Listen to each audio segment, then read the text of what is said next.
কিছু মানুষ আছে আপনার আশেপাশে থাকে যারা তাদের বিপদ পড়লেই তখনই আপনাকে কাজে লাগাবে, আর যখনই বিপদ শেষ হয়ে যাবে তখনই আপনাকে ছুঁড়ে ফেলে দেবে। এসব মানুষ থেকে আপনারা সবাই দূরে থাকুন।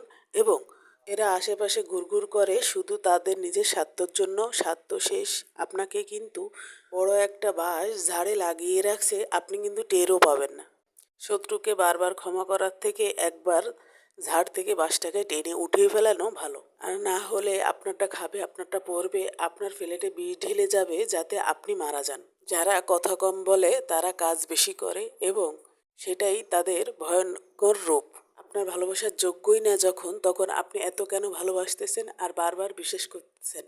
আপনাকে এমন ঠকাবে এবার যাতে আপনার পায়ের তলে মাটি থাকবে না। যখন আপনার ক্ষতি করবে তখন সে ভিজা বিড়ালের মতো চুপ হয়ে থাকবে, আর যখন আপনার ক্ষতি শেষ তখন বাঘের মতো গর্জন করে সে বুঝিয়ে দেবে কত বড় বাঁশটা লাগিয়েছিল আপনার জন্য।